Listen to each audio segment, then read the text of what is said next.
Lundi, 27 mars, 1939, 6h30 du matin. Brrrring. Walter se réveille au son de son réveil. Sa femme Greta prépare déjà dans la cuisine le petit déjeuner habituel. Pain de seigle, beurre, confiture de fraises et une cafetière fumante de café noir. Ce devrait être un lundi ordinaire pour Walter, sauf pour le fait qu'il vit dans l'Allemagne nazie, où Adolf Hitler est en charge de tout. Dans cet épisode de The Infographics Show, la vie quotidienne sous Hitler. Devant le miroir en pied, Walter enfile avec soin sa chemise blanche repassée, sa cravate grise et son costume en laine gris foncé. Ses ados se sont réveillés. Il sourit en entendant leur voix dans leur chambre partagée du modeste appartement berlinois de 2 pièces. Aujourd'hui est un grand jour pour Walter. Un haut fonctionnaire nazi va visiter son bureau, au journal Berliner Morgenpost, où il travaille en tant que journaliste. Plusieurs petits journaux ont été fermés récemment pour ne pas avoir respecté le message du parti. Tous les médias sont aujourd'hui étroitement contrôlés par le ministère, ce qui convient à Walter. Mais il cache un secret, et il n'est pas si sûr que ce soit la raison de la visite d'aujourd'hui. Il ne peut s'empêcher de penser « Et s'il savait ? Et si ces anciennes critiques du parti nazi revenaient le hanter ?» 7h du matin. Greta met la table. C'est une femme dévouée, dédiée à son rôle d'élever de bons enfants ariens et de soutenir son mari. Elle a quitté l'enseignement, sa passion, pour soi-disant servir la nation.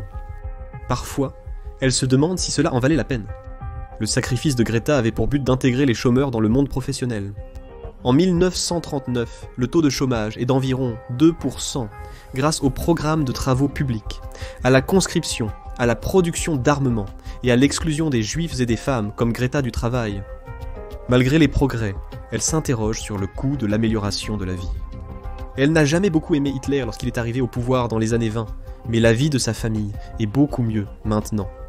Elle espère juste éviter une nouvelle guerre. En ce moment, les gens ne semblent parler que de la guerre.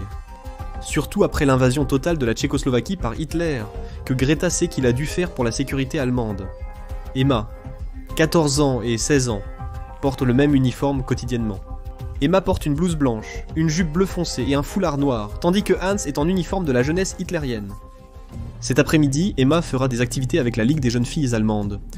Hans s'entraînera avec la jeunesse hitlérienne. Une grande partie de son entraînement actuel le prépare à son futur service militaire. Hitler dit que la faiblesse doit être éliminée des garçons, et ce n'est qu'alors qu'ils apprendront à surmonter la peur de la mort pour accomplir le nouvel ordre des nazis. Hans est convaincu que sa force sera testée plus tard dans la journée. 7h30 du matin, Hans aime la jeunesse hitlérienne comme la plupart des garçons. Le camping est apprécié de tous pour les chansons autour du feu, la camaraderie, les sports et même les longues marches. Hans écoute attentivement dans les cours d'idéologie nazie, et il adore l'entraînement aux armes. Mais durant le week-end, il a commis une erreur qui pourrait lui coûter plus que ses projets pour ses jours de repos. Il a joué au football, oubliant complètement sa participation prévue à un projet d'aide aux agriculteurs. Les amis de Hans lui ont dit que c'était l'un des projets communautaires majeurs de l'année.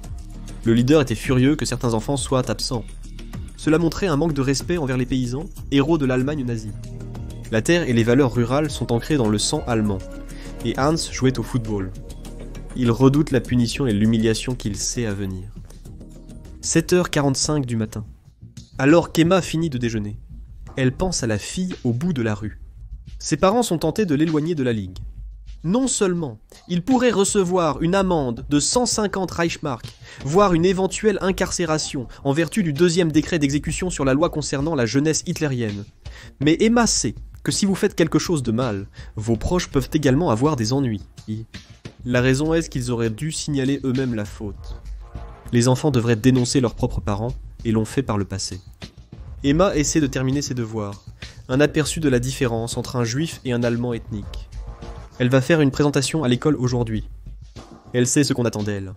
Elle apprend sur le danger juif depuis qu'elle a commencé l'école primaire. Elle n'est qu'une enfant. Mais déjà Emma a appris que pour survivre ici, il faut suivre les règles, sinon. 8h du matin. L'école débute à 8h30, mais elle est près de chez moi et du tram. Hans et Emma partent ensemble, pendant que Greta emmène les assiettes à l'évier. C'est l'heure de la musique, songe-t-elle en regardant la radio. Elle est tombée amoureuse de la radio depuis que sa famille en a acheté une il y a quelques années. Elle l'allume. Un morceau de musique classique est en train de se terminer. C'est presque toujours de la musique classique ces jours-ci. Principalement allemand, beaucoup de Bach, Brahms, Beethoven et le préféré de Hitler, Wagner. C'est généralement très exaltant, ce qui est bon pour l'esprit allemand. À 8h15, le bourdonnement sourd de la propagande nazie de Deutschlandsender emplit la pièce en arrière-plan. C'est un programme d'1 heure sur l'idéologie nazie, les accomplissements militaires, la culture aryenne et toutes les grandes choses que le parti nazi a faites pour la nation au cours des 6 dernières années. C'est devenu la norme, mais Greta ne peut s'empêcher de penser que ça n'a pas toujours été ainsi. Greta espère que Walter va bien aujourd'hui. Walter écrivait alors des éditoriaux politiques cinglants pour son journal, ce qui était bien sûr autorisé dans les années 20. Il n'était pas exactement élogieux, à propos du parti nazi naissant, tout comme presque tous les Allemands éduqués de l'époque.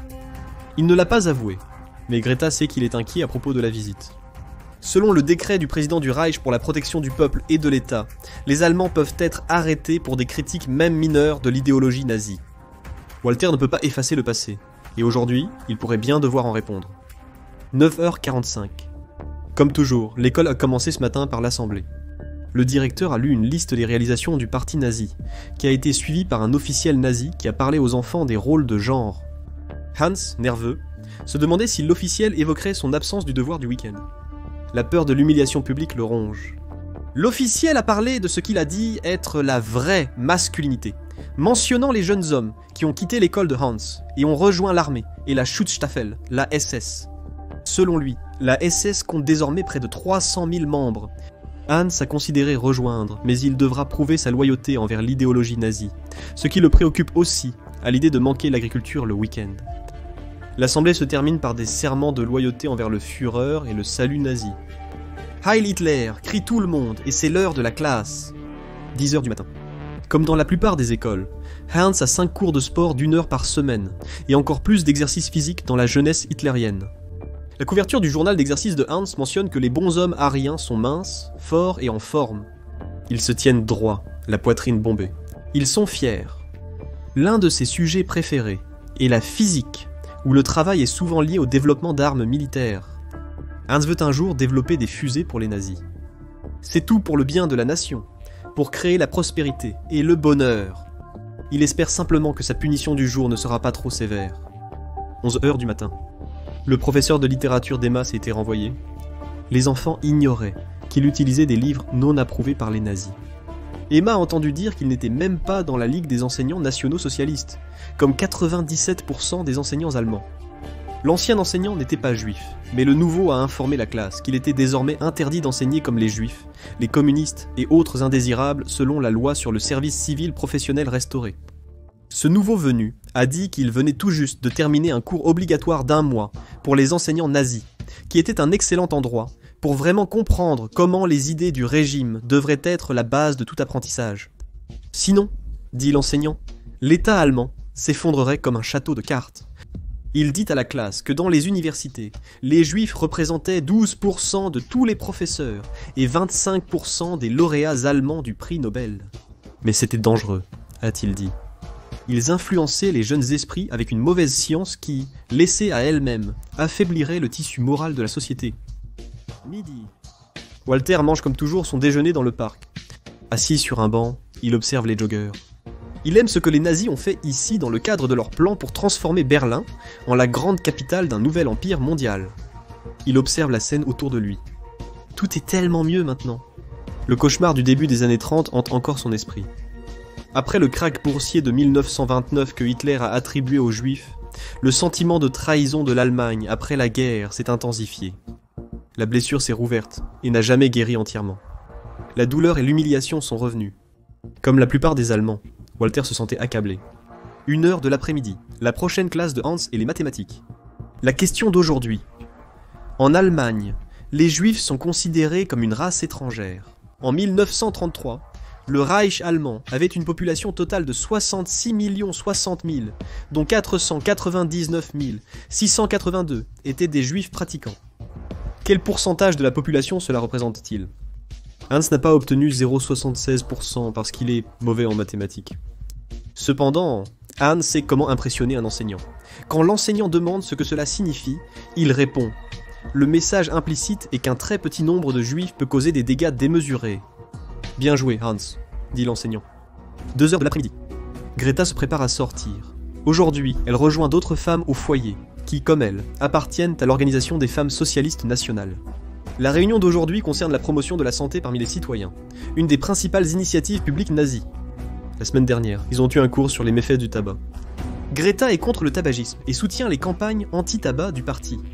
Le cours d'aujourd'hui comprend des informations sur les remèdes à base de plantes, l'importance de fréquenter les spas parrainés par les nazis, de passer des examens physiques réguliers et de maintenir un poids corporel sain. Cela réduira les dépenses médicales nationales, dit le professeur. On dit aux femmes plus tard dans la journée qu'elles devraient préparer un repas approuvé par les nazis pour leur famille. Greta a déjà une idée. 3 heures de l'après-midi. Walter apporte les dernières touches à son reportage sur le programme « La force par la joie des nazis ». Selon lui, des millions de pauvres ont bénéficié des activités sportives sous le parrainage nazi. Ils ont regardé des films, été à des concerts et vu des expositions d'art, gratuitement ou à petit prix. Les nazis construisent actuellement la Volkswagen, une voiture pour tous. Il était impensable il y a quelques années que la classe ouvrière puisse acheter une voiture. 3h30 de l'après-midi.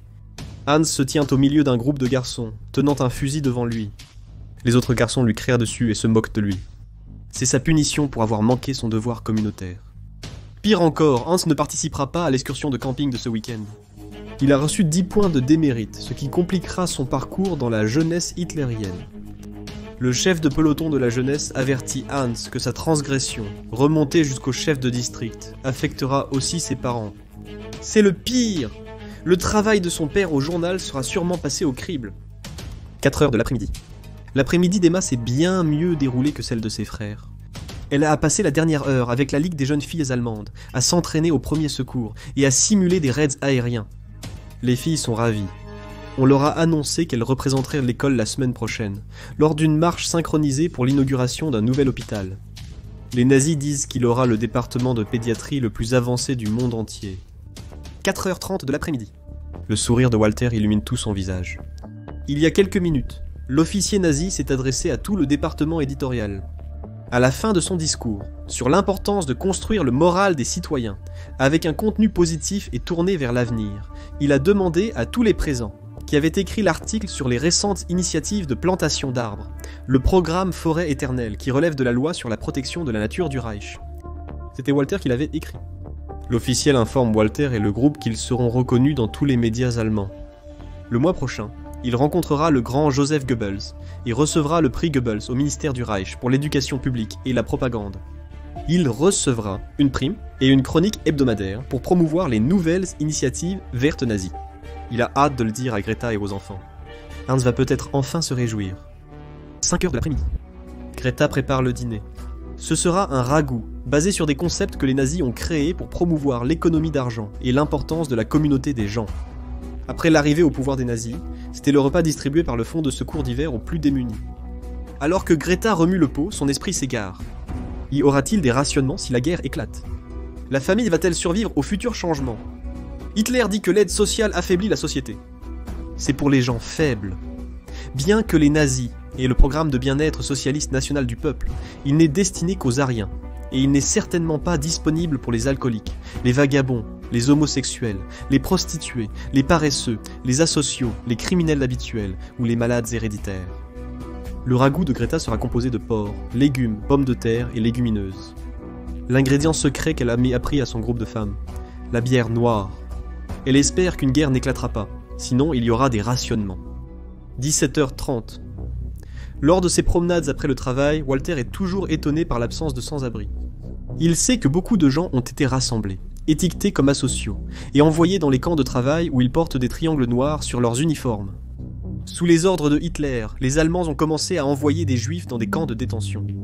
Dachau, le premier camp de concentration, a ouvert en 1933, initialement pour les opposants politiques. Maintenant, c'est la maison des Juifs, gitans romains, communistes, socialistes, libéraux et toute personne jugée radicale. Walter ignore ce qui se passe réellement dans ces camps, en dehors du travail. Il sait que les droits légaux des Juifs ont été supprimés. Ils ont été contraints d'abandonner leurs maisons et entreprises, ou de les vendre à perte. En approchant de son immeuble, Walter observe le magasin de chaussures repris après le départ forcé de la famille juive propriétaire. Ce n'est pas que Walter soutient tout ce qui est arrivé aux Juifs, mais il n'est pas non plus sur le point d'essayer de l'arrêter. La vie est tellement meilleure pour lui, et il obtient maintenant des promotions et des primes au travail pour avoir écrit sur des programmes qu'il croit vraiment bénéfiques pour sa famille. Il ne va pas faire des vagues. 18h30. Comme d'habitude, Hans et Emma sont dans leur chambre en train de faire leurs devoirs. Pendant la préparation du dîner, Walter et Greta écoutent la radio dans la cuisine. Walter attendra après le dîner pour faire son annonce. 7h30 du soir. Pendant le dîner, Hans mange à peine son ragoût et reste silencieux. Walter s'apprête à annoncer sa promotion quand la conversation dévie sur le sujet habituel de la guerre. Nul ne souhaite envisager un conflit majeur avec les autres nations européennes. Walter affirme que le réarmement et la Tchécoslovaquie sont des enjeux de sécurité nationale, et que l'Allemagne devrait pouvoir se défendre. Selon Greta, le couteau planté dans un morceau de porc, Hitler souhaite seulement que l'Allemagne soit traitée équitablement. Walter a annoncé avoir gagné le prix Goebbels, et qu'il dirigera une chronique nationale sur les initiatives vertes du parti nazi. Greta applaudit, et Emma crie de joie. Pendant un instant, il célèbre. Mais Walter se demande si cette reconnaissance signifie qu'il est vraiment en sécurité, ou juste une autre façon de le garder en échec. Greta se penche et passe son bras autour du cou de Walter, l'embrassant sur la joue. Juste au moment où Walter jette un coup d'œil à Hans, qui semble préoccupé par quelque chose. Walter sent que quelque chose ne va pas, mais Hans prend la parole avant qu'il ne puisse s'exprimer. « Papa, dit Hans d'un ton morose, le visage grave, j'ai quelque chose à te dire. Découvrez notre plongée en profondeur sur la Seconde Guerre mondiale, jour après jour de la Seconde Guerre mondiale, ou l'histoire du neveu d'Hitler, son pire ennemi.